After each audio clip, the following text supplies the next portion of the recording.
Halo guys, selamat bertemu kembali di Akur Channel. Kali ini Mimin akan menceritakan kelanjutan Donghua Nine Sons Martial Guard bagian ke-114.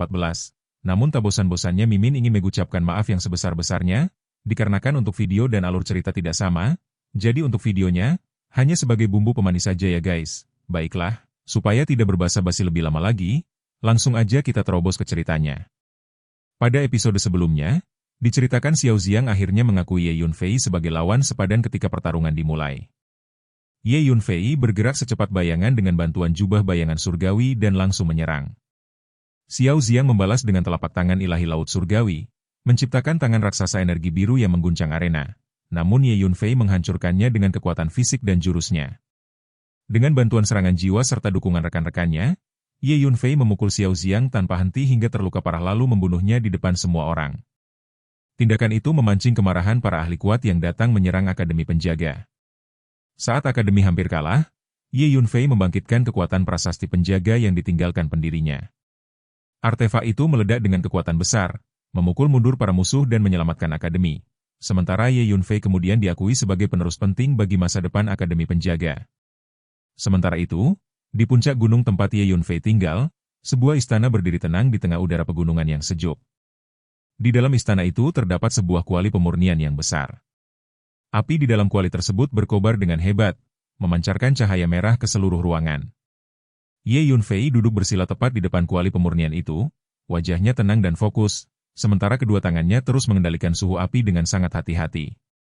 Dalam proses pembuatan senjata, kesabaran merupakan hal yang jauh lebih penting dibandingkan alkimia biasa, karena sedikit saja kesalahan dapat merusak seluruh proses pemurnian. Oleh sebab itu, Ye Yunfei sama sekali tidak terburu-buru dan memilih menunggu dengan sabar hingga waktunya tiba. Waktu berlalu perlahan, hingga akhirnya 2 hari penuh terlewati. Pada saat itu, suara dengungan keras tiba-tiba terdengar dari dalam kuali pemurnian. 5 pedang panjang yang berada di dalamnya mulai bergetar hebat, seolah-olah 5 naga dengan warna berbeda sedang berputar di dalam ruang kuali. Ye Yunfei memperhatikan perubahan itu dengan mata tajam dan bergumam pelan bahwa hanya tersisa 1 langkah terakhir. Dalam proses pembuatan artefak magis, darah dan esensi pembuat sering digunakan untuk menyucikan senjata tersebut. Dengan cara ini, artefak yang dihasilkan akan menjadi lebih spiritual dan memiliki kekuatan yang jauh lebih besar. Karena mengandung esensi darah pembuatnya, senjata itu juga akan lebih mudah dikendalikan. Setelah memutuskan langkah terakhir itu, Ye Yunfei mengangkat tangannya lalu menunjuk dadanya dengan 1 jari. Seketika semburan darah keluar dari tubuhnya dan mengenai 5 pedang panjang yang masih berada di dalam kuali. Begitu darah itu menyentuh pedang-pedang tersebut, suara dengungan yang jauh lebih kuat langsung terdengar. Cahaya pedang memancar semakin terang dan gema suaranya mengguncang udara seperti auman 5 naga raksasa. Pada momen tertentu, proses pemurnian itu akhirnya mencapai puncaknya. 5 pedang panjang itu tiba-tiba melesat keluar dari kuali dengan kekuatan yang luar biasa. Atap istana yang berada di atasnya langsung hancur berkeping-keping ketika kelima pedang itu menembusnya dan melayang ke langit. Kilatan cahaya pedang menembus awan, sementara 5 pedang dengan warna yang berbeda melayang bebas seperti 5 naga yang sedang bermain di langit. Pemandangan itu segera menarik perhatian seluruh Akademi Penjaga. Tak terhitung banyaknya tatapan siswa yang menengadah ke langit dengan ekspresi terkejut ketika melihat 5 pedang panjang yang memancarkan cahaya menyilaukan di udara. Sebagian besar dari mereka merasa khawatir, karena pertempuran besar yang terjadi 2 hari sebelumnya masih meninggalkan kesan mendalam di hati para siswa. Banyak di antara mereka langsung berpikir bahwa mungkin musuh kembali menyerang akademi. Di sebuah halaman kecil tempat Wu Heishan tinggal, pemuda itu juga menatap langit dengan mata berbinar. Ia segera mengenali 5 pedang spiritual itu karena sebelumnya pernah melihat Ye Yunfei menggunakannya. Dengan penuh kegembiraan ia berseru bahwa pedang-pedang itu pasti milik bosnya. Di tempat lain, Jie Changkong bersama 6 tetua penjaga serta Dekan You juga memperhatikan pemandangan di langit. Wajah mereka dipenuhi ekspresi campuran antara keterkejutan dan kebingungan. Dalam hati mereka muncul dugaan bahwa mungkin Ye Yunfei yang menciptakan fenomena tersebut. Bahkan sebuah pikiran yang sulit dipercaya sempat terlintas di benak Jie Changkong, yaitu kemungkinan bahwa Ye Yunfei juga mahir dalam teknik pemurnian senjata. Namun pikiran itu segera ia tepis, karena di benua Tianxuan para ahli penyempurna senjata sudah lama menghilang. Sementara itu di puncak gunungnya sendiri, Ye Yunfei berdiri dengan kedua tangan di belakang punggung sambil menatap 5 pedang spiritual yang melayang tinggi di langit. Ia mengangguk dengan ekspresi puas. Menurutnya, dengan memasukkan puluhan artefak kuno ke dalam 5 pedang spiritual tersebut, Kekuatan pedang-pedang itu memang meningkat secara signifikan. Setelah mengamati sejenak, Ye Yunfei mengeluarkan perintah dengan suara pelan. Seketika kelima pedang spiritual itu turun dari langit dan memasuki tubuhnya sebelum akhirnya menghilang. Setelah itu ia bergumam bahwa sekarang saatnya meningkatkan tingkat kekuatan spiritualnya. Tanpa membuang waktu, Ye Yunfei memasuki ruang kultivasi rahasia di dalam istananya. Dari sana ia memasuki menara ilusi. Menara itu memiliki aliran waktu yang berbeda dibandingkan dunia luar sehingga memberinya waktu yang jauh lebih panjang untuk berkultivasi. Sementara Ye Yunfei berlatih dalam pengasingan, 1 hari kembali berlalu di dunia luar. Pada saat yang hampir bersamaan, di gunung tempat Dekan Shangguan tinggal, sebuah ledakan energi spiritual tiba-tiba terjadi di dalam ruang meditasi rahasia. Gelombang energi yang kuat memenuhi ruangan hingga hampir merobohkannya. Tawa penuh kegembiraan segera terdengar dari dalam ruangan itu ketika Dekan Shangguan menyadari bahwa ia telah berhasil menerobos ke tingkat kedua alam gua surga. Tak lama kemudian beberapa sosok kuat segera mendarat di puncak gunung tersebut. Jie Changkong, 6 tetua penjaga, Dekan You, serta para petinggi akademi lainnya semuanya berkumpul di sana setelah merasakan perubahan energi spiritual tersebut. Ketika mereka melihat Dekan Shangguan keluar dari ruang meditasi dengan aura yang jauh lebih kuat, mereka langsung terkejut. Jie Changkong bahkan hampir tidak percaya ketika merasakan bahwa Dekan Shangguan bukan hanya pulih sepenuhnya dari luka-lukanya, tetapi juga berhasil menembus batas kultivasi. Dekan Shangguan kemudian menjelaskan bahwa semua itu terjadi karena bantuan Ye Yunfei. Ia menceritakan bahwa Ye Yunfei telah memberinya 5 pil penyembuhan yang mampu memulihkan seluruh lukanya hanya dalam setengah hari. Selain itu, Ye Yunfei juga memberinya 2 pil berharga yang membantu kultivasinya sehingga ia dapat mencapai terobosan hanya dalam 3 hari. Mendengar penjelasan itu, semua orang menjadi semakin terkejut. Jie Changkong bahkan menanyakan jenis pil apa yang digunakan. Dekan Shangguan menjelaskan bahwa pil-pil tersebut adalah pil berharga kelas 2, tetapi efeknya jauh lebih kuat dibandingkan pil kelas 2 biasa. Ia sendiri juga tidak mengetahui nama pil tersebut karena Ye Yunfei hanya memberikannya tanpa menjelaskan lebih lanjut. Pada saat itu Dekan Shangguan juga mengeluarkan 2 pil Yuan tanduk surgawi dan menyerahkannya kepada Dekan You. Ia menjelaskan bahwa pil tersebut diberikan oleh Ye Yunfei untuk membantu kultivasi Dekan You. Mendengar hal itu Dekan You langsung sangat gembira. Ia telah terjebak di tingkat pertama alam gua surga selama hampir 10 tahun dan sekarang tiba-tiba melihat harapan untuk menembus batas itu. Setelah menerima pil tersebut dengan penuh semangat, Dekan You segera kembali ke puncak gunungnya untuk berkultivasi dalam pengasingan. Para petinggi akademi yang tersisa hanya bisa saling memandang dengan ekspresi kagum. Jie Changkong bahkan mengakui bahwa Ye Yunfei benar-benar sosok yang sangat misterius. Namun satu hal yang pasti bagi mereka semua adalah bahwa Ye Yunfei merupakan seorang jenius langka yang bahkan dipilih langsung oleh pelindung Dao sebagai penerus. Waktu kembali berlalu. Dalam sekejap mata 3 hari lagi telah berlalu. Di puncak gunung Ye Yunfei, di dalam ruang kultivasi menara ilusi, pemuda itu masih duduk bersila dengan tenang. Tiba-tiba tekanan spiritual yang kuat meledak dari tubuhnya. Setelah beberapa saat ia perlahan membuka matanya dan menyatakan bahwa kultivasinya telah mencapai tahap pertengahan alam pendirian fondasi. Dalam masa pengasingan tersebut, tingkat kekuatan spiritualnya meningkat pesat dari tahap menengah alam kondensasi langsung ke tahap menengah alam pembentukan fondasi. Hampir pada saat yang sama, di puncak gunung tempat Dekan You berkultivasi, sebuah gelombang energi spiritual yang bahkan lebih kuat meledak dari dalam ruang meditasi rahasia. Aura itu menyebar seperti tanah longsor dan tsunami. Dengan penuh kegembiraan Dekan You menyadari bahwa ia akhirnya berhasil menembus ke tingkat kedua alam gua surga. Para petinggi akademi yang telah mengawasi kultivasinya selama beberapa hari segera bergegas menuju puncak gunung itu. Ketika Dekan You keluar dari ruang meditasi dengan wajah penuh kegembiraan, ia segera mengungkapkan bahwa 2 pil berharga yang diberikan oleh Ye Yunfei benar-benar luar biasa karena mampu membantunya mencapai terobosan hanya dalam 3 hari. Mendengar hal itu, Jie Changkong bersama 6 tetua penjaga serta Dekan Shangguan hanya bisa menatap satu sama lain dengan rasa kagum yang semakin dalam terhadap Ye Yunfei. Bagi mereka, kemampuan pemuda itu semakin sulit dipahami. Namun satu hal semakin jelas di mata mereka semua, yaitu bahwa keberadaan Ye Yunfei benar-benar membawa perubahan besar bagi masa depan Akademi Penjaga. Tawa keras tiba-tiba terdengar di udara yang tenang. Dari kejauhan, tampak sosok Ye Yunfei melangkah maju sambil melayang di udara menuju puncak gunung tempat para petinggi Akademi Penjaga berkumpul. Setelah mencapai alam pendirian fondasi, temperamen Ye Yunfei berubah menjadi semakin halus dan tenang. Aura yang terpancar dari tubuhnya tampak murni dan seolah tidak terikat oleh urusan duniawi. Hal itu bukan tanpa alasan. Ye Yunfei memiliki Keys Divine Vein dan menguasai Nine yang Scripture, salah satu teknik kultivasi terbaik di dunia. Kombinasi keduanya membuat aura yang ia pancarkan menjadi sangat unik dan berbeda dari praktisi bela diri biasa. Ketika Jie Changkong melihat Ye Yunfei yang berjalan di udara dengan sikap tenang seperti anak dewa, matanya langsung menyipit karena keterkejutan. Ia memperhatikan dengan cermat aura yang terpancar dari tubuh pemuda itu. Beberapa hari sebelumnya tingkat kekuatan spiritual Ye Yunfei masih berada pada tahap pertengahan alam kondensasi. Namun sekarang aura yang terpancar jelas menunjukkan bahwa ia telah mencapai tahap pertengahan alam pendirian fondasi. Ucapan Jie Changkong membuat para pejabat tinggi lainnya juga memperhatikan dengan serius. Salah satu tetua penjaga tidak dapat menahan rasa herannya dan langsung menanyakan apakah Ye Yunfei benar-benar telah menerobos ke tahap pertengahan alam pendirian fondasi dalam waktu yang begitu singkat. Ye Yunfei mendarat dengan tenang di puncak gunung dan menjawab dengan nada santai bahwa ia hanya berhasil menerobos karena keberuntungan semata. Namun penjelasan sederhana itu sama sekali tidak mengurangi keterkejutan para petinggi akademi. Mereka semua menarik napas dalam-dalam ketika menyadari bahwa hanya dalam beberapa hari Ye Yunfei telah menerobos dari tahap menengah alam kondensasi hingga mencapai tahap menengah alam pendirian fondasi.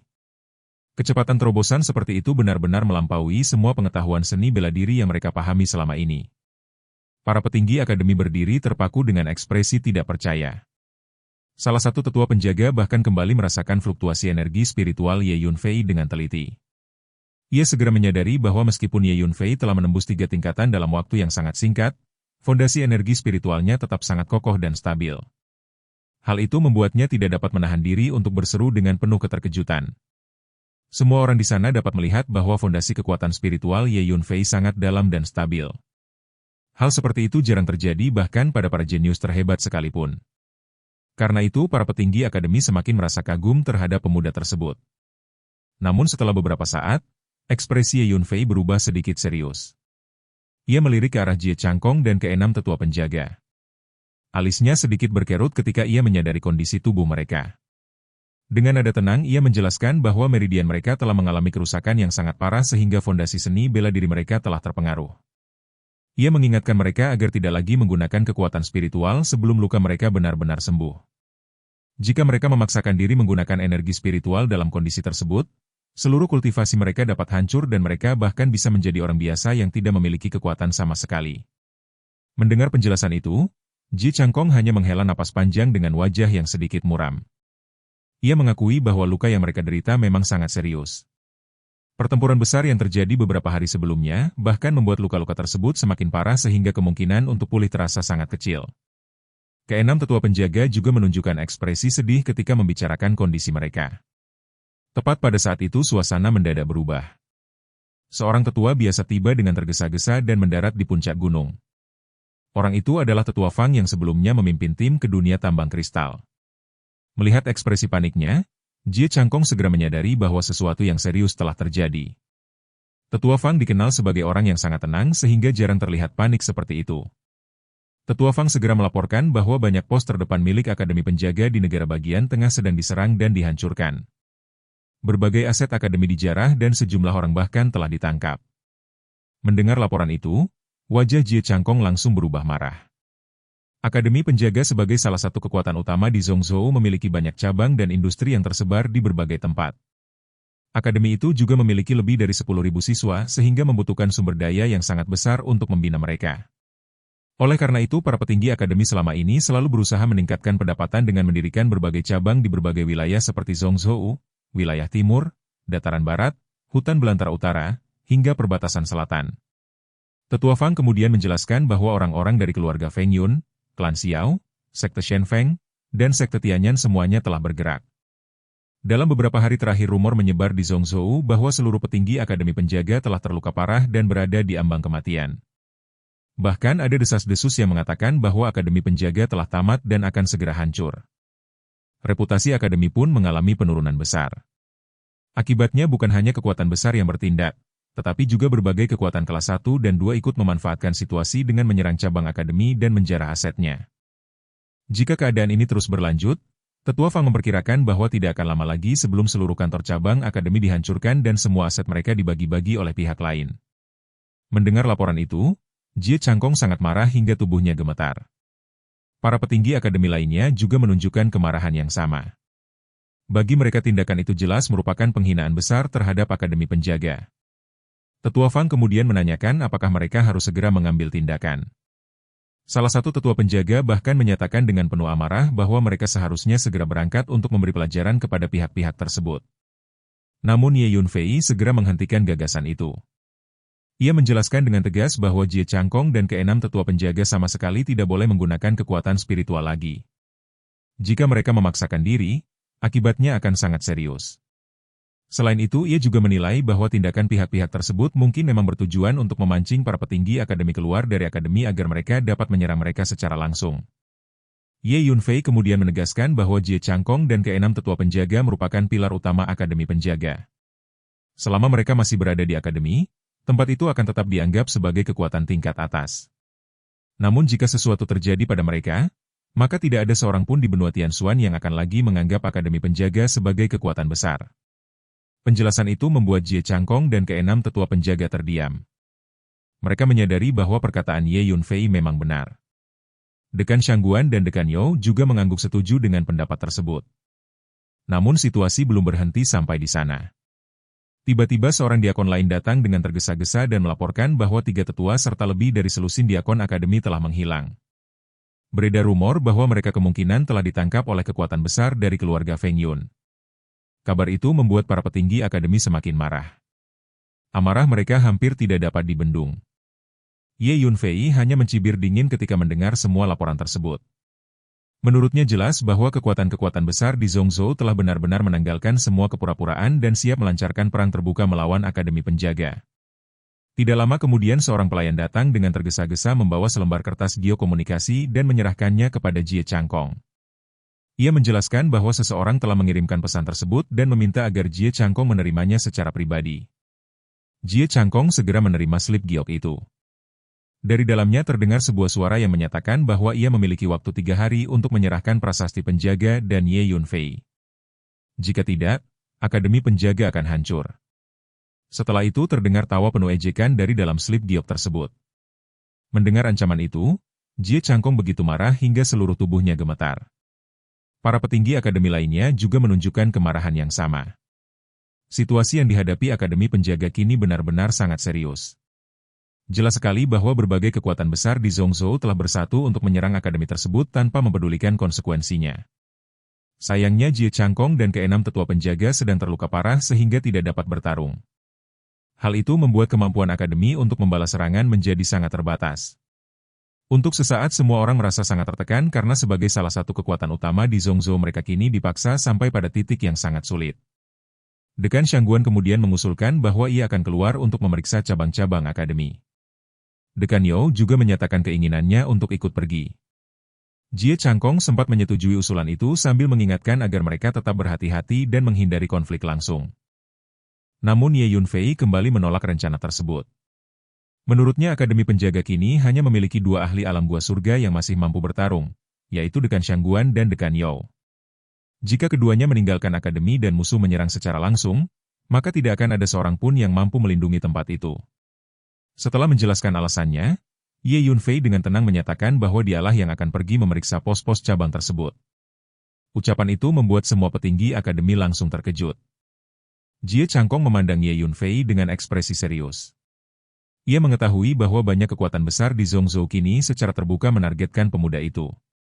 Karena itulah ia merasa sangat khawatir.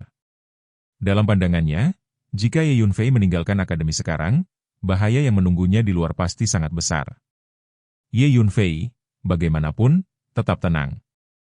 Ia menjelaskan bahwa ia mampu mengatasi situasi tersebut dan tidak perlu terlalu dikhawatirkan.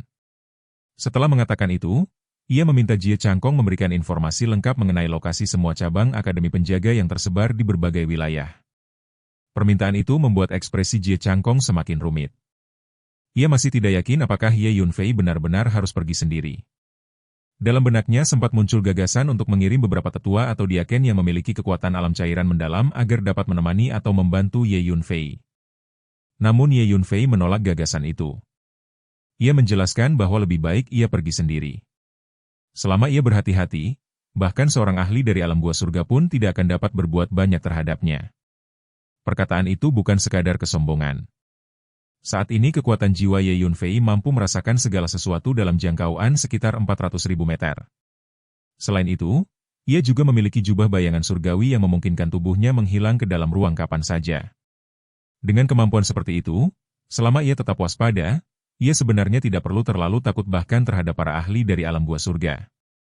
Akhirnya, setelah berpikir sejenak, Ji Changkong hanya bisa menghela napas dan mengangguk. Ia mengeluarkan selembar geokomunikasi, lalu dengan cepat mengukir seluruh informasi tentang lokasi cabang-cabang Akademi Penjaga di berbagai wilayah ke dalamnya. Setelah selesai, giok itu diserahkan kepada Ye Yunfei. Ye Yunfei menerima giok tersebut dan menyimpannya.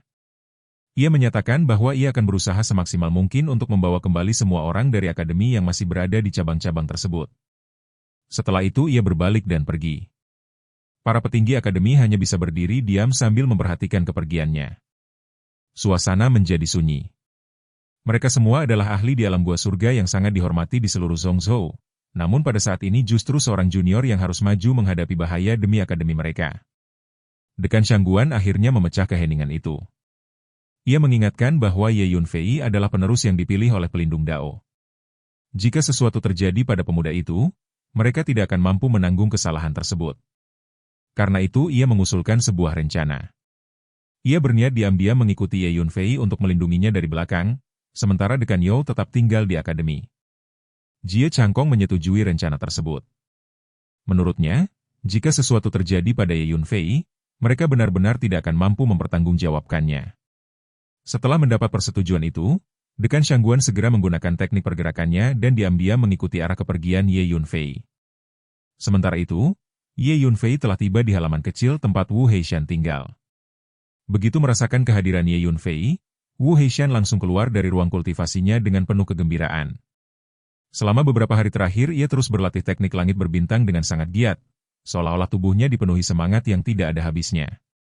Ia menyatakan bahwa dirinya sangat khawatir selama beberapa hari terakhir karena tidak melihat Ye Yunfei sama sekali.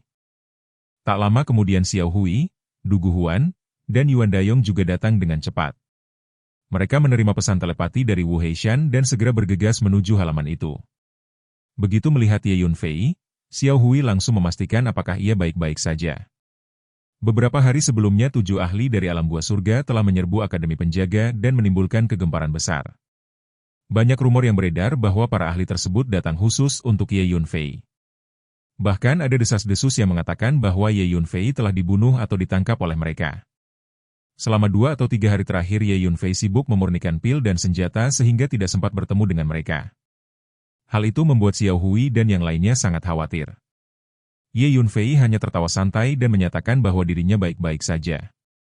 Tak lama kemudian Wen Zi juga datang dengan tergesa-gesa. Wajahnya penuh kejutan ketika melihat Ye Yunfei akhirnya muncul kembali. Setelah mereka berkumpul, Ye Yunfei mengeluarkan puluhan botol giok berisi ramuan dan membagikannya kepada Xiao Hui, Wu Heishan, Wen Zi, serta yang lainnya. Setiap orang menerima sekitar 4 hingga 5 botol. Ia meminta mereka menggunakan ramuan tersebut untuk meningkatkan kultivasi mereka dan juga menasihati agar mereka tidak meninggalkan akademi untuk sementara waktu. Wen Zi yang penasaran segera membuka salah satu botol giok. Begitu melihat isi di dalamnya, ia langsung berseru kaget. Ia menemukan bahwa semua ramuan tersebut adalah ramuan tingkat 8 bahkan ramuan ajaib tingkat 9. Xiao Hui dan yang lainnya juga segera memeriksa botol mereka. Setelah melihat isi di dalamnya, mereka semua terkejut. Puluhan botol ramuan tingkat 8 dan 9 merupakan harta yang sangat berharga bagi para siswa Akademi Penjaga. Wen Zi kemudian mendekati Ye Yunfei dengan ekspresi penuh rasa ingin tahu. Ia mendesak Ye Yunfei untuk jujur dan menjelaskan dari mana ia mendapatkan begitu banyak ramuan berharga. Dalam pikirannya hanya ada 2 kemungkinan. Ye Yunfei menemukan harta karun atau ia pergi merampok seseorang lagi sendirian. Bahkan ia setengah bercanda mengatakan bahwa jika Ye Yunfei merampok lagi di masa depan, ia harus diajak. Ye Yunfei hanya terkekeh mendengar sikap gadis itu. Ia tahu bahwa Wen Zi memang memiliki sifat kekanak-kanakan, sehingga ia tidak membantah tuduhan tersebut. Kemudian Ye Yunfei mengeluarkan sebuah gulungan giok lain. Ia menyerahkannya kepada Wen Zi sambil menjelaskan bahwa itu adalah teknik kultivasi bernama keterampilan tanpa batas 6 jia. Menurutnya teknik tersebut sangat cocok untuk Wen Zi. Jika ia berlatih dengan tekun, ia akan mendapatkan kejutan besar. Keunggulan terbesar Wenzi sebenarnya adalah tubuhnya yang telah menyatu dengan bola esensi Tai Tiangang. Penyatuan itu telah menyebabkan tubuhnya mengalami transformasi besar. Namun hingga saat ini ia belum mampu sepenuhnya melepaskan kekuatan sebenarnya dari esensi tersebut. Teknik 6 Jia Wuji yang diberikan Ye Yunfei dapat membantunya mengeluarkan kekuatan Tai Tiangang secara maksimal. Dalam pandangan Ye Yunfei, Wenzi sudah dianggap sebagai orangnya sendiri. Karena itu ia secara khusus memilihkan teknik tersebut untuknya. Wenzi menerima gulungan giok itu dengan penuh rasa penasaran. Ia menyatakan bahwa ia akan mencoba mempraktikannya untuk melihat hasilnya. Setelah itu Ye Yunfei menyampaikan bahwa ia akan meninggalkan akademi untuk sementara waktu dan meminta mereka semua fokus pada kultivasi mereka. Mendengar hal itu, Wenzi langsung terkejut. Ia merasa keputusan tersebut sangat berbahaya. Ia tahu bahwa Ye Yunfei telah membunuh banyak orang dari kekuatan besar di Zhongzhou sehingga mereka pasti tidak akan membiarkannya pergi dengan mudah. Wenzi mengetahui hal itu dengan jelas karena di dunia tambang kristal sebelumnya ia sendiri bekerja sama dengan Ye Yunfei untuk merampok dan membunuh murid-murid dari kekuatan besar tersebut. Namun Ye Yunfei hanya tertawa santai. Ia meyakinkan mereka bahwa tidak perlu mengkhawatirkannya dan ia pasti akan kembali dengan selamat. Setelah mengatakan itu, Ye Yunfei melayang ke langit dan meninggalkan halaman kecil Wu Heishan. Xiao Hui hanya bisa menghela napas sambil mengeluh bahwa Ye Yunfei benar-benar terlalu gegabah. Sementara itu Ye Yunfei telah menggunakan teknik pergerakannya dan keluar dari wilayah Akademi Penjaga. Semua gerakannya dilakukan dengan sangat diam-diam. Ia mengaktifkan jubah bayangan surgawi sehingga kecepatannya meningkat 10 kali lipat sekaligus membuat pergerakannya hampir tidak terdengar. Beberapa saat kemudian ia sudah berada di luar akademi. Berdiri tinggi di langit, Ye Yunfei memikirkan tujuan berikutnya. Setelah mempertimbangkannya sejenak, ia memutuskan untuk pergi terlebih dahulu ke Kekaisaran Awan Putih. Kekaisaran Awan Putih merupakan sebuah negara dengan kekuatan tingkat menengah di dataran tengah, kira-kira setara dengan kekuatan kelas 2. Namun negara tersebut memiliki lokasi geografis yang sangat strategis serta populasi yang padat. Banyak praktisi bela diri dari berbagai wilayah sering singgah di sana. Karena itulah Akademi Penjaga juga mendirikan cabang besar di Kekaisaran Awan Putih dan menjalankan banyak industri di sana. Cabang tersebut setiap tahun memberikan keuntungan yang sangat besar bagi Akademi. Namun beberapa hari yang lalu muncul kabar buruk bahwa cabang Akademi Penjaga di Kekaisaran Awan Putih telah dihancurkan. Semua aset dan harta mereka dijarah. Bahkan seorang tetua biasa yang bertanggung jawab atas cabang tersebut bersama sejumlah siswa menghilang tanpa jejak. Kerugian yang diderita Akademi sangat besar. Setelah memikirkan semuanya dengan tenang, Ye Yunfei memutuskan untuk terlebih dahulu pergi ke cabang Kekaisaran Awan Putih untuk menyelidiki situasi. Ia kemudian mengeluarkan sebuah pesawat ruang angkasa dan bersiap untuk menuju ke sana. Namun tepat pada saat itu, sebuah suara tiba-tiba terdengar dari kejauhan. Sesosok wanita parubaya turun dari langit dan muncul di hadapan Ye Yunfei. Mata Ye Yunfei langsung menyipit. Ia baru saja keluar dari Akademi Penjaga ketika wanita itu melihatnya. Sangat mungkin orang itu telah menunggu di tempat ini sejak awal hanya untuk menunggunya muncul. Wanita parubaya yang tiba-tiba muncul di hadapan Ye Yunfei itu ternyata hanya memiliki kekuatan pada tahap awal alam cairan mendalam. Dengan tingkat kekuatan seperti itu, Ye Yunfei tentu saja tidak merasa takut. Ia hanya menatap wanita itu dengan tenang tanpa mengucapkan sepatah kata pun. Wanita parubaya tersebut tampaknya menyadari sikap waspada Ye Yunfei. Ia kemudian memperkenalkan dirinya sebagai anggota klan Su dari Zhongzhou. Mendengar nama klan itu, Ye Yunfei langsung sedikit terkejut.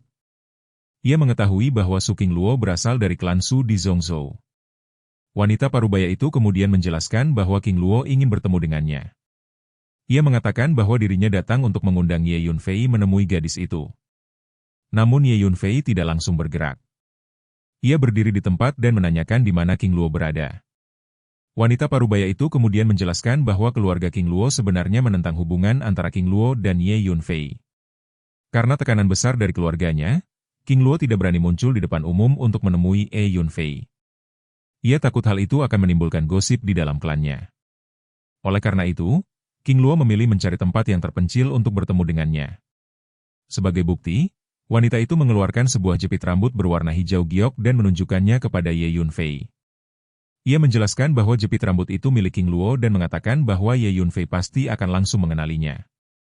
Ye Yunfei melihat jepit rambut tersebut dengan teliti dan segera mengenalinya. Memang benar bahwa benda itu milik Su Qingluo. Wanita parubaya itu kemudian mendesaknya untuk segera pergi karena King Luo telah menunggu cukup lama. Namun pada saat yang sama, di dalam tatapannya tampak kilatan sarkasme yang samar. Ye Yunfei tetap berdiri di tempat tanpa bergerak sedikit pun. Ia kemudian meminta wanita parubaya itu untuk mengirim pesan telepati kepada King Luo. Ia meminta wanita itu menanyakan di baris mana biasanya ia dan Yao Mu duduk ketika mengikuti kelas teori bela diri di Akademi Yuanyue. Permintaan itu membuat wanita parubaya tersebut terkejut. Ia tampak tidak mengerti maksud pertanyaan tersebut. Dengan nada kesal ia menyatakan bahwa King Luo sudah lama menunggu dan Ye Yunfei justru mengajukan pertanyaan yang menurutnya tidak masuk akal. Ye Yunfei tetap tenang. Ia mengatakan secara langsung bahwa ia tidak mempercayai wanita itu. Oleh karena itu, ia harus memverifikasi kebenarannya. Jika wanita itu tidak melakukan apa yang ia minta, maka ia tidak akan ikut bersamanya. Ucapan itu membuat wanita parubaya tersebut semakin marah. Namun akhirnya ia tetap mengeluarkan selembar geokomunikasi dan mulai mengirim pesan. Beberapa saat kemudian ia mengatakan bahwa King Luo telah membalas pesannya dan tampak sangat marah. Menurut jawaban yang ia sampaikan, King Luo biasanya mendengarkan dengan sangat serius selama kelas dan tidak pernah memperhatikan di baris mana Ye Yunfei dan Yao Mu duduk. Namun begitu wanita itu selesai berbicara, Ye Yunfei tiba-tiba bergerak. Tubuhnya muncul di depan wanita itu seperti bayangan hantu. Wanita parubaya tersebut langsung terkejut. Gerakan Ye Yunfei terlalu cepat. Tangan kanan Ye Yunfei melesat seperti kilat. Dengan kekuatan fisik yang mengerikan, ia langsung mencengkeram tenggorokan wanita itu dan mengangkat tubuhnya ke udara seperti mengangkat seekor anak ayam. Setelah berhasil menembus tahap pertengahan alam pendirian fondasi, kekuatan Ye Yunfei secara keseluruhan meningkat pesat. Menghadapi seseorang di tahap awal alam cairan mendalam kini menjadi jauh lebih mudah baginya. Wanita parubaya itu langsung meronta-ronta. Ia menatap Ye Yunfei dengan kemarahan dan ketakutan sekaligus. Namun Ye Yunfei hanya menatapnya dengan dingin. Ia kemudian mengingatkan bahwa ketika mereka masih berada di Akademi Yuanyue, ia selalu duduk tepat di sebelah King Luo selama kelas teori bela diri. Hal itu merupakan sesuatu yang tidak mungkin dilupakan oleh King Luo. Setelah mengatakan itu, Ye Yunfei bertanya dengan suara dingin kemana sebenarnya wanita itu berniat memancingnya. Ia juga menanyakan bagaimana keadaan King Luo saat ini. Ketika bertanya, Ye Yunfei sedikit meningkatkan tekanan tangannya. Seketika wajah wanita parubaya itu memerah karena kesulitan bernapas. Ia berusaha keras melepaskan cengkeraman Ye Yunfei, namun tidak mampu. Wanita itu mencoba berbicara tetapi tidak dapat mengeluarkan suara. Akhirnya rasa takut mulai memenuhi matanya. Ia mengangguk panik kepada Ye Yunfei. Melihat itu, Ye Yunfei sedikit melonggarkan cengkeramannya. Ia kembali menanyakan keadaan King Luo dengan nada dingin. Wanita parubaya itu akhirnya menjelaskan bahwa King Luo telah dibawa kembali ke klan Su. Para tetua klan menentang hubungan antara King Luo dan Ye Yunfei sehingga mereka memaksanya kembali. Wanita itu kemudian mengeluarkan sebuah gulungan giok dan mengatakan bahwa King Luo memintanya menyampaikan pesan untuk Ye Yunfei. Ye Yunfei menerima gulungan giok tersebut. Setelah itu ia kembali menanyakan tujuan sebenarnya wanita itu mencoba menipunya. Wanita parubaya itu akhirnya mengakui bahwa dirinya hanya mengikuti perintah tetua Suzi. Ia diperintahkan untuk memancing Ye Yunfei ke pegunungan terdekat. Tatapan Ye Yunfei segera beralih ke kejauhan. Di sana, di sebuah puncak gunung yang tidak terlalu jauh, berdiri seorang lelaki tua berjubah biru yang sedang menatapnya dengan dingin. Pria tua itu sebelumnya bersembunyi di sana dan baru muncul setelah melihat Ye Yunfei bergerak. Aura yang terpancar dari tubuhnya menunjukkan bahwa ia adalah seorang ahli alam gua surga. Wanita parubaya itu dengan cepat mengakui bahwa orang itulah tetua Suzi. Ia buru-buru mengatakan bahwa semua ini bukan urusannya dan memohon agar Ye Yunfei tidak membunuhnya. Belakangan ini berbagai rumor tentang Ye Yunfei telah menyebar luas di Zhongzhou. Salah satunya adalah kabar bahwa Ye Yunfei telah membunuh 7 ahli alam cairan mendalam. Selain itu reputasi Ye Yunfei sebagai orang yang kejam dan tanpa ampun juga telah menyebar. Karena itulah wanita parubaya itu sangat takut Ye Yunfei akan membunuhnya dalam kemarahan. Pada saat itu, pria tua berjubah biru di kejauhan akhirnya berbicara. Ia mengatakan bahwa jika Ye Yunfei bersedia menyerahkan teknik kultivasinya, maka mungkin klan Su dapat mempertimbangkan untuk mengizinkannya berhubungan dengan King Luo. Sambil berbicara, pria tua itu berjalan perlahan di udara menuju Ye Yunfei. Mendengar hal itu, Ye Yunfei hanya tertawa dingin. Ia menyadari bahwa ternyata klan Su juga mengincar teknik kultivasinya. Pria tua berjubah biru itu terus melangkah semakin dekat sambil mengatakan bahwa jika Ye Yunfei bersedia menyerahkan teknik kultivasinya kepada klan Su, maka semuanya akan baik-baik saja. Namun Ye Yunfei hanya menatap wanita paruh baya di tangannya dan berkata bahwa karena wanita itu telah menyampaikan pesan King Luo, kali ini ia akan mengampuni nyawanya. Setelah itu Ye Yunfei melepaskan cengkeramannya. Wanita parubaya tersebut langsung terengah-engah sambil bernapas berat. Kemudian Ye Yunfei menatap pria tua berjubah biru yang semakin mendekat. Ia mencibir dan menyarankan agar klan Su tidak ikut campur dalam masalah ini. Jika mereka terus mencampuri urusannya, mereka pasti akan menyesalinya. Setelah mengatakan itu, Ye Yunfei langsung mengaktifkan jubah bayangan surgawi. Tubuhnya memasuki ruang angkasa dan menghilang dari pandangan. Melihat itu, pria tua berjubah biru langsung menjadi sangat marah. Ia segera mempercepat langkahnya dan mencoba meraih Ye Yunfei. Tekanan energi spiritual yang luar biasa tiba-tiba muncul, membuat ruang di tempat Ye Yunfei berdiri sebelumnya seolah tenggelam. Namun Ye Yunfei sudah menghilang. Pria tua itu meraung marah. Ia segera melepaskan kekuatan jiwanya untuk mencari keberadaan Ye Yunfei di segala arah, tetapi tidak menemukan apapun. Tiba-tiba sebuah suara dingin terdengar. Dekan Shangguan muncul dan menatap tajam ke arah pria tua berjubah biru tersebut. Ia menuntut penjelasan mengapa Suzi berani menyerang orang dari Akademi Penjaga. Sebenarnya Dekan Shangguan telah diam-diam mengikuti Ye Yunfei sejak awal dan menyaksikan seluruh kejadian itu.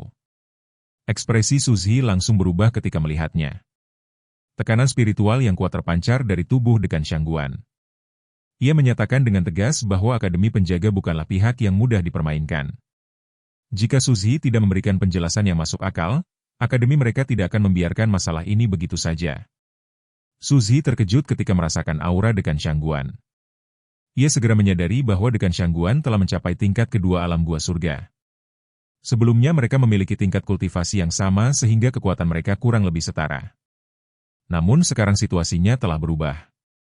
Dekan Shangguan melangkah maju sambil menuntut penjelasan. Suzi tampak ragu. Ia menyadari bahwa ia bukan lagi tandingan Dekan Shangguan sehingga tidak berani bertindak gegabah. Ia mencoba mengingatkan bahwa Akademi Penjaga sudah memiliki banyak musuh. Ia bertanya apakah akademi itu benar-benar ingin menjadikan klan Su sebagai musuh tambahan. Namun Dekan Shangguan dengan tegas mengatakan bahwa tidak peduli berapa banyak musuh yang mereka miliki, Akademi Penjaga tidak akan membiarkan siapapun menindas mereka. Tekanan spiritual yang kuat dari Dekan Shangguan membuat wajah Suzi pucat. Akhirnya Suzi menggertakkan giginya dan mengakui bahwa apa yang terjadi hari ini adalah kesalahannya. Ia mengeluarkan beberapa cincin spasial sebagai kompensasi lalu melemparkannya kepada Dekan Shangguan sebelum berbalik pergi. Wanita parubaya itu juga segera mengikuti dan pergi dari tempat itu. Dekan Shangguan hanya memperhatikan mereka pergi tanpa mengejar. Ia tahu bahwa kata-kata Suzi ada benarnya. Akademi Penjaga sudah memiliki terlalu banyak musuh kuat. Tak lama kemudian Ye Yunfei muncul kembali di depan Dekan Shangguan sambil tersenyum. Ia mengatakan bahwa Dekan Shangguan tidak perlu lagi diam-diam mengikutinya dan sebaiknya kembali ke akademi untuk memimpin situasi di sana. Sebenarnya sejak awal Ye Yunfei sudah mengetahui bahwa Dekan Shangguan diam-diam mengikutinya. Dekan Shangguan tampak sedikit terkejut ketika melihat Ye Yunfei masih berada di sana. Ia bahkan merasa sedikit canggung karena menyadari bahwa Ye Yunfei telah mengetahui dirinya diam-diam mengikuti dari belakang. Ye Yunfei memperhatikan ekspresi itu dan segera menenangkannya. Ia mengatakan bahwa Dekan Shangguan tidak perlu terlalu khawatir. Selama ia berhati-hati, bahkan jika seorang ahli tingkat 6 dari alam gua surga muncul, ia masih memiliki cara untuk melarikan diri. Mendengar kata-kata itu, Dekan Shangguan sempat terdiam. Ia memang baru saja melihat betapa luar biasanya teknik gerakan Ye Yunfei. Namun bagaimanapun juga, Ye Yunfei adalah penerus yang dipilih langsung oleh pelindung Dao.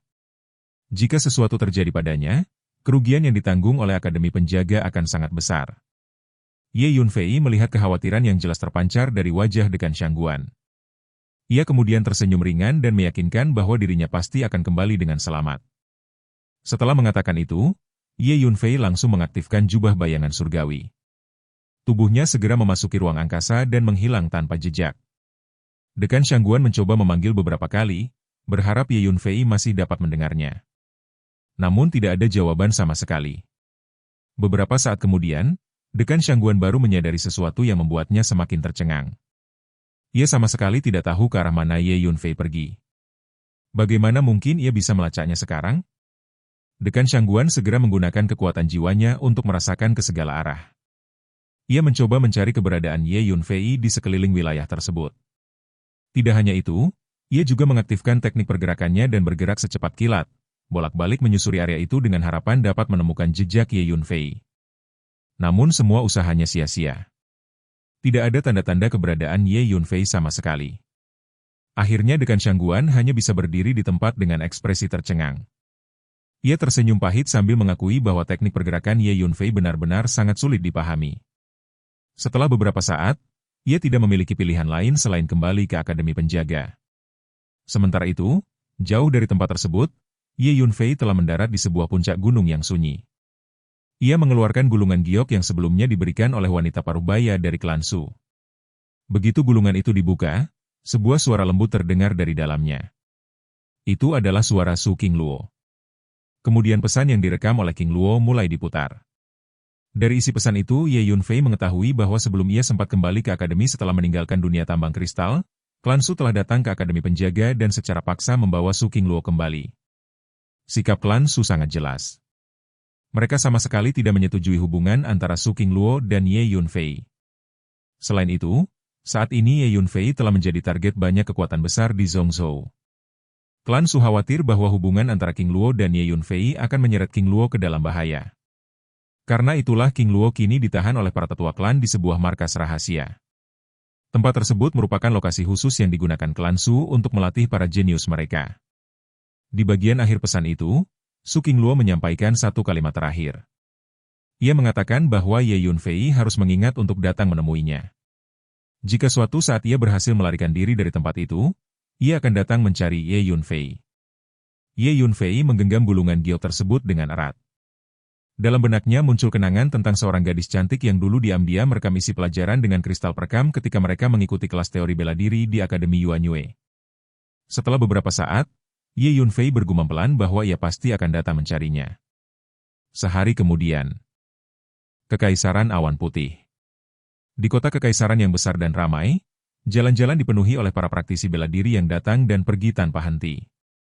Suasana di seluruh kota begitu bising hingga hampir memekakan telinga. Di tengah keramaian itu, seorang pemuda berpakaian hitam dengan penampilan yang sangat biasa berjalan menyusuri jalan utama. Pemuda itu berhenti di depan sebuah rumah besar di sisi jalan.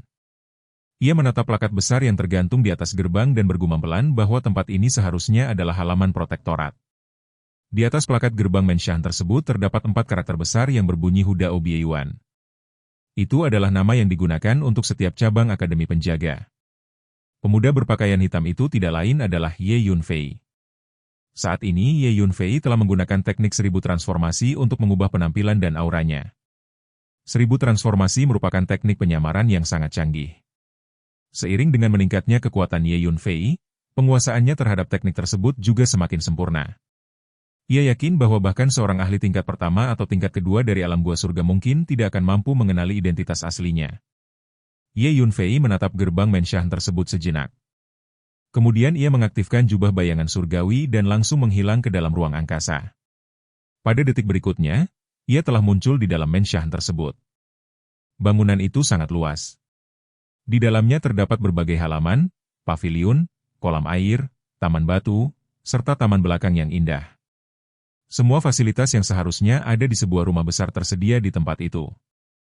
Hal itu tidak mengherankan karena Akademi Penjaga merupakan salah satu kekuatan teratas di Zhongzhou. Basis cabang mereka tentu tidak mungkin terlihat kumuh. Namun saat ini suasana di dalam Menshan terasa sangat sunyi. Di udara tercium bau darah yang sangat menyengat. Di berbagai sudut tampak runtuhan tembok serta bekas-bekas pertempuran sengit. Jelas sekali bahwa tempat ini sebelumnya telah menjadi medan pertempuran yang brutal. Ye Yunfei berjalan perlahan di dalam Menshan dengan senyum dingin di wajahnya. Dengan menggunakan kekuatan jiwanya, ia segera menyadari bahwa ada sekelompok praktisi bela diri yang sedang bersembunyi di dalam Menshan tersebut dan diam-diam mengawasinya. Di sebuah ruangan samping, seorang pria parubaya sedang menatap Ye Yunfei dengan ekspresi mengejek. Dalam pandangannya, pemuda yang baru datang itu tampaknya hanyalah seorang siswa biasa dari Akademi Penjaga. Ia bahkan merasa sedikit kecewa. Awalnya ia mengira Akademi Penjaga setidaknya akan mengirim seorang tetua atau diaken untuk memeriksa tempat ini. Namun yang datang ternyata hanya seorang siswa pada tahap pendirian fondasi. Hal itu membuatnya semakin yakin bahwa para petinggi Akademi Penjaga benar-benar sudah ketakutan dan tidak berani muncul. Pria parubaya itu kemudian melambaikan tangannya. Beberapa saat kemudian puluhan ahli bela diri muncul dari berbagai bayangan di dalam Menshan dan langsung mengepung Ye Yunfei. Mereka semua memiliki kultivasi pada alam pendirian fondasi. Dengan jumlah yang begitu banyak, mereka sama sekali tidak menganggap Ye Yunfei sebagai ancaman. Beberapa dari mereka bahkan mulai mengejek. Namun Ye Yunfei hanya melirik mereka dengan dingin dan menanyakan dari faksi mana mereka berasal serta mengapa mereka berada di salah satu cabang Akademi Penjaga. Mendengar pertanyaan itu, beberapa orang langsung tertawa mengejek. Seorang pria bertubuh kekar tiba-tiba meraung seperti binatang buas dan menyerbu Ye Yunfei. Namun Ye Yunfei hanya menggerakkan pikirannya. Dalam sekejap 5 pedang spiritual 5 elemen muncul dari tubuhnya dan berputar ke depan. Suara tajam terdengar. Tubuh pria kekar itu langsung terkoyak menjadi kabut darah sebelum sempat mengeluarkan jeritan. Tubuhnya hancur begitu saja dan menghilang tertiup angin. 5 pedang spiritual itu kemudian melayang di samping Ye Yunfei sambil memancarkan cahaya dingin yang menakutkan. Dalam sekejap seluruh suasana menjadi sunyi. Puluhan praktisi bela diri yang tersisa langsung tercengang. Pria kekar itu merupakan ahli tahap akhir alam pendirian fondasi, namun ia langsung terbunuh tanpa sempat melawan. Rasa dingin langsung menjalar di punggung mereka. Ye Yunfei kembali melirik mereka dan dengan tenang menanyakan dari faksi mana mereka berasal. Salah seorang pemuda tinggi dan kurus mencoba membangkitkan keberanian kelompoknya dengan berteriak agar mereka menyerang bersama. Namun sebelum ia selesai berbicara, salah satu pedang spiritual Ye Yunfei sudah melesat. Dalam sekejap pemuda itu juga hancur menjadi debu. Melihat pemandangan itu, para ahli bela diri yang tersisa langsung mundur dengan kaki gemetar. 2 ahli alam pendirian fondasi telah terbunuh tanpa sempat mengeluarkan suara. Pada saat itu seorang pria parubaya keluar dari ruangan samping dengan ekspresi marah. Ia menatap Ye Yunfei dengan tajam dan mengecam bahwa Ye Yunfei berani membunuh murid-murid sekte api surgawi dengan begitu sembarangan. Mendengar nama itu, tatapan Ye Yunfei langsung menjadi dingin. Ternyata mereka berasal dari sekte api surgawi. Semuanya sesuai dengan perkiraannya. Kehancuran berbagai cabang Akademi Penjaga dalam beberapa hari terakhir memang dilakukan oleh kekuatan-kekuatan besar di Zhongzhou. Ketika pria parubaya yang baru saja muncul itu terlihat oleh para praktisi bela diri yang mengepung Ye Yunfei, suasana mereka langsung berubah menjadi sangat bersemangat. Mereka segera berkumpul di sekeliling pria itu dan menunjuk ke arah Ye Yunfei dengan ekspresi penuh kebencian. Dalam hati mereka merasa sangat yakin bahwa kehadiran pria parubaya tersebut akan membawa keselamatan bagi mereka. Pria itu dikenal sebagai Diakon Zhang.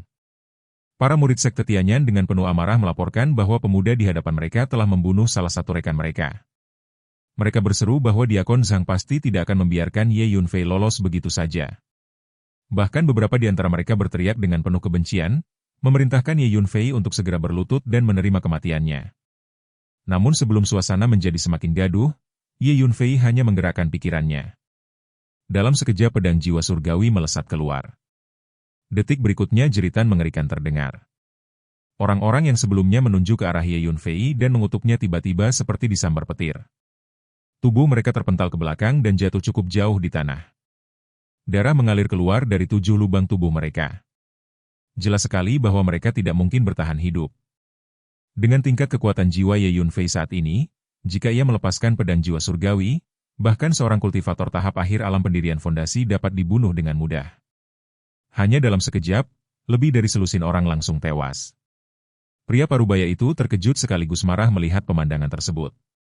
Aura energi spiritual yang kuat tiba-tiba meledak dari tubuhnya. Ia adalah seorang ahli pada tahap awal alam cairan mendalam. Sejak awal ia telah menyimpan niat membunuh terhadap Ye Yunfei. Melihat anak buahnya terbunuh, niat membunuh itu langsung meningkat berkali-kali lipat. Namun bahkan sebelum ia sempat bergerak, Ye Yunfei sudah muncul di depannya seperti bayangan hantu.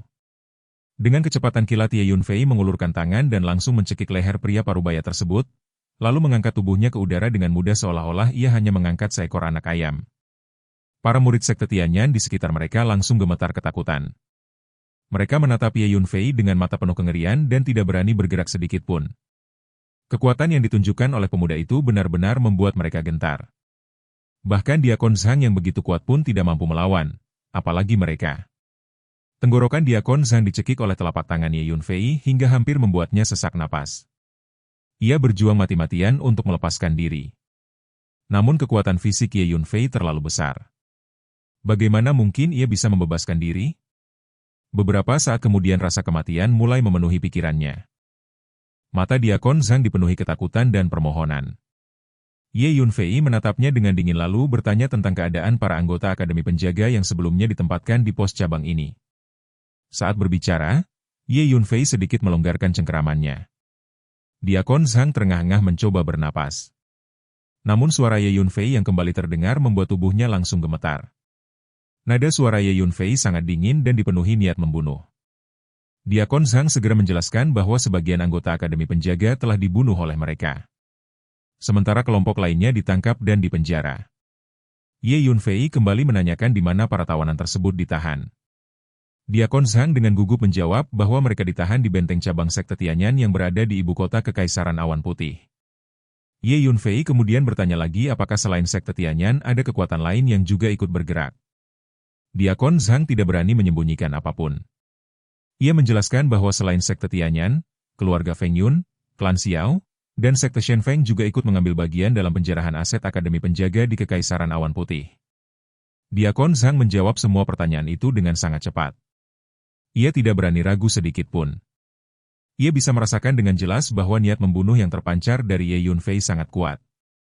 Ia sangat yakin bahwa jika ia sedikit saja ragu dalam menjawab, ia akan langsung dibunuh. Akhirnya Diakon Zhang bahkan mulai memohon belas kasihan.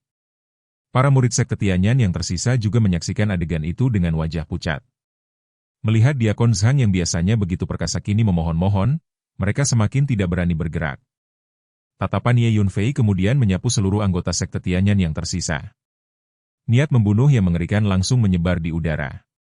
Di bawah tatapan itu wajah semua orang menjadi pucat dan tubuh mereka terasa lemas. Mereka menyadari bahwa hidup mereka sekarang berada di tangan pemuda yang menakutkan di hadapan mereka. Pada awalnya Ye Yunfei memang berniat untuk membunuh semua orang dari sekte Tianyan. Namun tiba-tiba sebuah pikiran muncul di benaknya. Ia tersenyum tipis dalam hati. Ia merasa bahwa mulai sekarang setiap kali ia bertemu anggota dari faksi-faksi besar tersebut, ia bisa saja menangkap mereka satu persatu. Ia bahkan berpikir akan menarik untuk melihat siapa yang bisa ia tangkap lebih banyak. Dengan pikiran itu, Ye Yunfei langsung mengulurkan tangannya. Ia menggunakan kekuatan supranatural fisiknya untuk memperbesar tangan tersebut hingga berubah menjadi tangan raksasa yang sangat besar. Tangan raksasa itu langsung mencengkeram semua murid sekte Tianyan sekaligus. Kemudian Ye Yunfei menggunakan teknik rahasia untuk menyegel kultivasi mereka semua, termasuk Diakon Zhang. Setelah itu mereka semua dipindahkan ke dalam menara ilusi. Setelah menyelesaikan semuanya, Ye Yunfei menggunakan kekuatan jiwanya untuk memeriksa seluruh cabang tersebut. Ia segera menyadari bahwa semua barang berharga di tempat itu telah dijarah. Tidak ada lagi sesuatu yang bernilai tersisa. Setelah memastikan hal itu, tubuh Ye Yunfei langsung bergerak dan menghilang dari tempat tersebut. Beberapa saat kemudian, di dalam kota Kekaisaran, Ye Yunfei telah tiba di depan gerbang benteng cabang sekte Tianyan. Ia berdiri di depan gerbang itu dan mengamati tempat tersebut dengan tenang.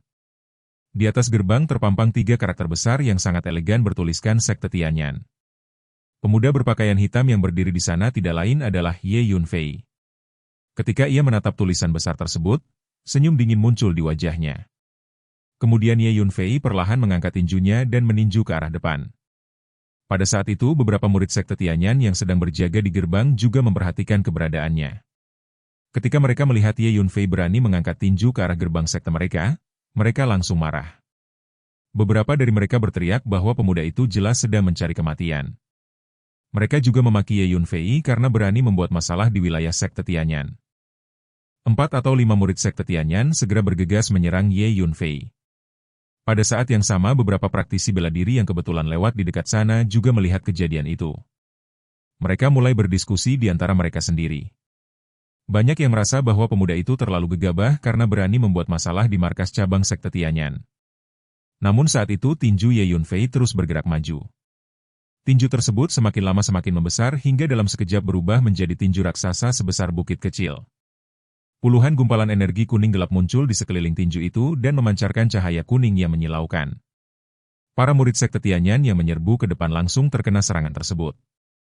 Tubuh mereka meledak di udara dan berubah menjadi kabut darah. Setelah itu tinju Ye Yunfei menghantam gerbang dan dinding benteng cabang sekte Tianyan. Batu bata dan ubin langsung berterbangan ke segala arah. Namun serangan itu belum berhenti. Lengan Ye Yunfei terus memanjang ke dalam benteng. Kekuatan ilahi lebih dari 10 juta jin terkumpul pada kepalan tangan itu. Apapun yang disentuh tinju tersebut langsung meledak dan hancur berkeping-keping. Rumah-rumah, paviliun, menara, taman batu, hingga kolam semuanya rata dengan tanah. Hanya dengan satu pukulan, hampir setengah benteng cabang sekte Tianyan langsung hancur. Para praktisi bela diri yang menyaksikan kejadian itu langsung tercengang. Beberapa dari mereka bahkan berseru dengan tidak percaya. Dalam mata mereka pemuda itu terlihat seperti monster. Namun Ye Yunfei hanya berjalan masuk ke dalam benteng dengan kedua tangan di belakang punggungnya. Di tengah kehancuran yang ia ciptakan, ia memanggil Hu Miao dan Huang Xiang agar keluar untuk membantu mengumpulkan semua barang berharga yang ada di cabang tersebut. Beberapa saat kemudian Hu Miao dan Huang Xiang muncul di sampingnya, siap membantu. Di dalam benteng cabang sekte Tianyan yang baru saja dihancurkan oleh pukulan Ye Yunfei, suasana langsung berubah menjadi kacau balau. Dari berbagai sudut benteng terdengar teriakan panik para anggota sekte yang berlarian keluar dari bangunan yang rusak. Mereka berteriak bahwa sesuatu yang mengerikan telah terjadi dan musuh kuat sedang menyerang. Para murid sekte Tianyan meraung penuh kemarahan sambil bergegas keluar dari berbagai posisi di dalam benteng. Banyak di antara mereka yang sudah berlumuran darah, tubuh mereka terluka parah atau bahkan cacat akibat pukulan dahsyat Ye Yunfei yang sebelumnya menghantam benteng tersebut. Di tengah kekacauan itu, seorang pria tua berjubah kuning muncul dengan ekspresi sangat marah. Tatapannya langsung tertuju kepada Ye Yunfei yang berdiri dengan tenang di tengah reruntuhan. Pria tua berjubah kuning tersebut memiliki kekuatan pada tingkat menengah alam cairan mendalam. Beberapa murid sekte Tianyan yang mengenali pemuda di hadapan mereka segera menunjuk ke arah Ye Yunfei dan berteriak bahwa dialah orang yang telah menghancurkan benteng tersebut. Pria tua berjubah kuning itu, yang dikenal sebagai Diakon Lu, langsung memandang Ye Yunfei dengan tatapan tajam. Ia menuntut penjelasan tentang siapa pemuda itu dan mengapa berani membuat kekacauan di benteng cabang sekte Tianyan. Ye Yunfei menjawab dengan sangat tenang bahwa dirinya berasal dari Akademi Penjaga. Mendengar itu, beberapa murid sekte Tianyan langsung mencibir. Mereka merasa bahwa seorang siswa Akademi Penjaga dengan kekuatan alam pendirian fondasi yang berani menerobos masuk ke benteng cabang sekte Tianyan jelas hanya sedang mencari kematian. Diakon Lu tertawa dingin.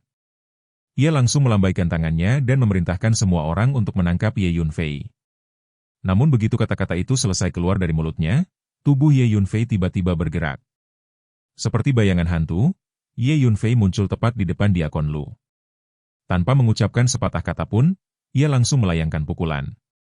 Ledakan dahsyat langsung terjadi. Kekuatan fisik yang mengerikan menyebar dari pukulan itu. Para murid sekte Tianyan yang hendak menyerbu ke arah Ye Yunfei langsung terpental jauh akibat gelombang kejut yang dihasilkan oleh pukulan tersebut. Mereka berteriak kesakitan saat tubuh mereka terlempar. Diakon Lu merasakan kekuatan yang luar biasa mengerikan dari tinju Ye Yunfei. Wajahnya langsung berubah drastis. Ia segera mundur dengan putus asa untuk menghindari serangan tersebut. Namun kecepatan Ye Yunfei jauh melampaui dirinya. Diakon Lu yang terdesak langsung meraung dengan marah dan memutuskan untuk melawan mati-matian. Ia juga melayangkan pukulan dengan seluruh kekuatan spiritualnya yang meledak keluar dari tubuhnya, memperkuat tinjunya dengan energi spiritual yang besar. Kedua tinju itu akhirnya bertabrakan. Suara ledakan keras bergema. Dalam sekejap, seluruh lengan Diakon Lu meledak. Kekuatan fisik Ye Yunfei yang diperkuat oleh Ki Berat Xuan Huang telah mencapai lebih dari 15 juta jin. Dengan kekuatan sebesar itu, seseorang pada tingkat menengah alam cairan mendalam seperti Diakon Lu jelas bukan tandingan. Diakon Lu menjerit kesakitan dengan wajah penuh kemarahan. Ia masih belum mati meskipun lengannya telah hancur.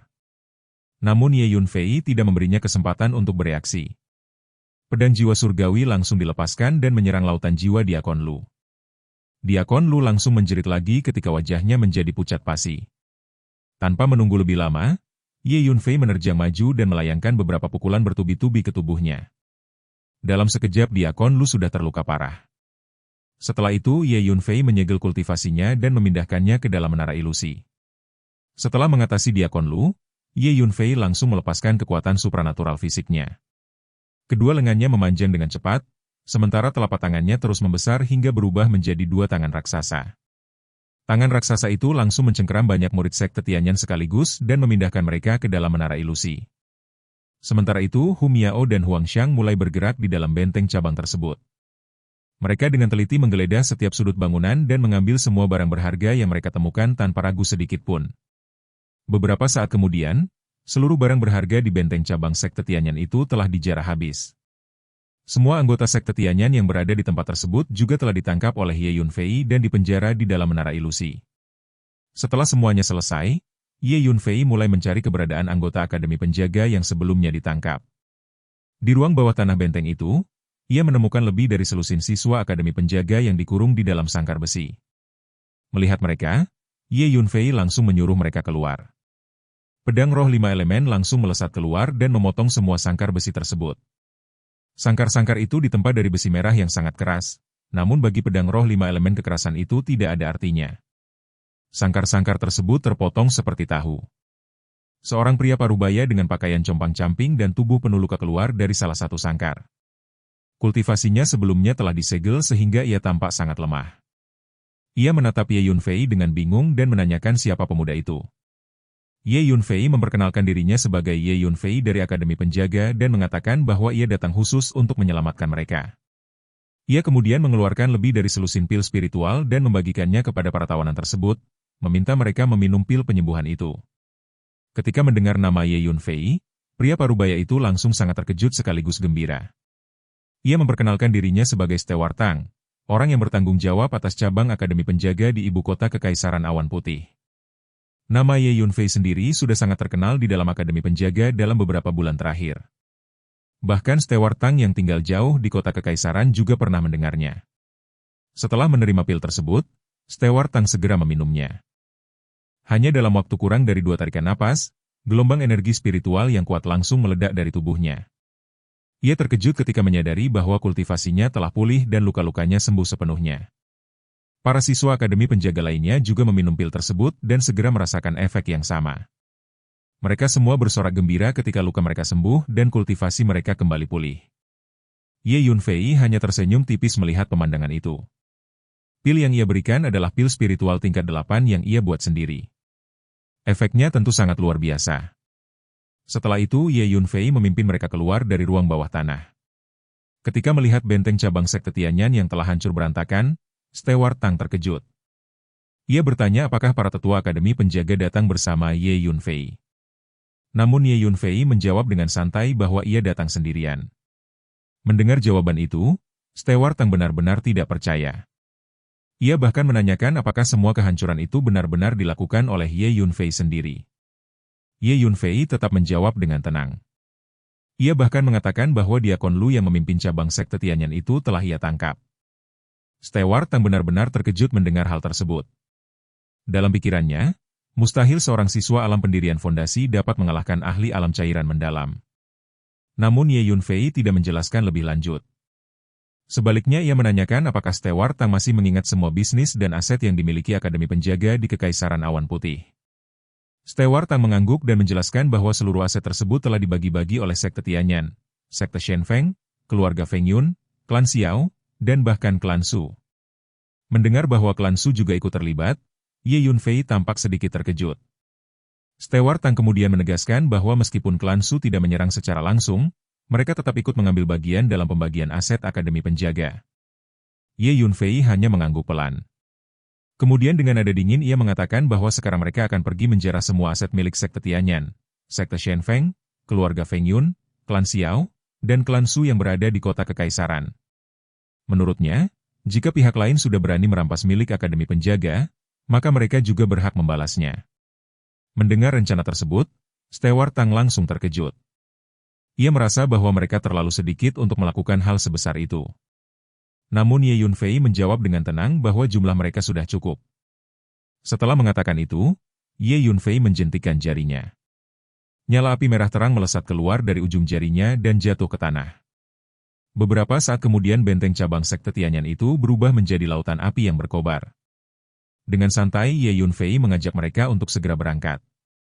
Dengan kekuatan Ye Yunfei saat ini, ia bahkan mampu melawan ahli tahap akhir alam cairan mendalam.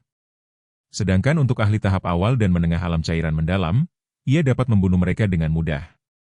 Jika seorang ahli alam gua surga benar-benar datang, mereka hanya perlu pergi begitu saja. Dan, adegan ini pun mengakhiri pertemuan kita kali ini. Terima kasih kepada semua yang telah menyimak dari awal sampai akhir video ini. Dan juga Mimin ingin mengucapkan terima kasih yang sebesar-besarnya kepada semua yang sudah subscribe Akur Channel. Semoga semuanya dimudahkan rezekinya, dan dilancarkan segala urusannya, juga disehatkan selalu setiap saat, dan terhindar dari segala penyakit. Amin.